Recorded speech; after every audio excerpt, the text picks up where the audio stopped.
Hal Lindsey. Good evening and welcome to the Hal Lindsey Report. In all the years I've been studying Bible prophecy concerning the last days and the return of Jesus Christ to this earth, I've never seen so many of the predicted signs fulfilled. They are virtually all before us right now. However, there were 4 signs that I was especially looking for that were missing and not fully developed until now. First, the uniting of the European countries that are from the people and culture of the fallen Roman Empire. Second, the decline and fall of the United States as an independent, sovereign world power. Third, the uniting of all world economies under a central control. And fourth, the movement to a one-world government over all peoples and nations. In this Hal Lindsey Report, I will seek to show you that these 4 predicted events are rapidly being fulfilled, and that this indicates that the predicted miracle-working Antichrist is very near to being unveiled. These events are preparing the way for him to suddenly appear and take them to their ultimate fulfillment, his rule over the entire world. Remember, the Antichrist will be a charming, charismatic man with spellbinding speaking abilities. He will have a messianic aura about him that will convince the Christ-rejecting world that he is the one who will lead them into peace, prosperity, and the ultimate fulfillment of humanity's dreams. Here then, global government rising. One of the most stunning admissions I've heard from a politician in recent years was the one made recently by Secretary of State Hillary Clinton. When speaking at the European Union, she referred to the opportunities presented by the unfolding economic crisis. Never waste a good crisis. And when it comes to the economic crisis, don't waste it when it can have a very positive impact on climate change and energy security, and that's what we're trying to do. Management by crisis is a time-honored but seldom discussed method of government. It's seldom discussed because it entails the maximum use of fear in order to drive citizens to approve an unpopular agenda.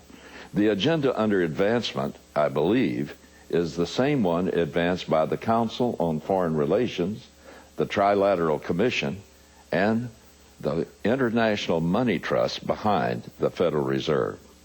Henry Kissinger is a longtime Washington insider, a former Republican Secretary of State and Nobel Prize winner.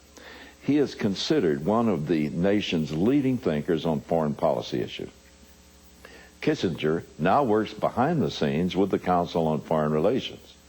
He wrote recently that he anticipates that President Obama will give new impetus to American foreign policy, partly because of the reception of him is so extraordinary around the world. I think his task will be to develop an overall strategy for America in this period when really a new world order can be created. It's a great opportunity. It isn't just a crisis. When a liberal worldview, a sympathetic media, and global crisis come together in a perfect balance, a population, no matter how informed and how democratic, doesn't stand a chance against them. Such is our system as it exists today. Most of the mainstream media are sympathetic with, if not supportive of, the socialist agenda. Socialism is generally defined as the public or state ownership and administration of the means of production and distribution of goods and wealth. It also indicates a society characterized by equality for all individuals and includes an emphasis on an equal method of compensation for all. Ideally, a socialist society de-emphasizes industrialization and private ownership and emphasizes state-led economic planning. On the other side of the spectrum are the new fascists. Both philosophies emphasize the restraint of capitalism and free markets and the control of major corporations and financial institutions for the public good. They also depend on the subjugation of the individual to the state. In many ways, the two are so compatible that when you mix them just right, you end up with National Socialism, also known as Nazism. Under fascism and its emphasis on nationalism, the state is the supreme being.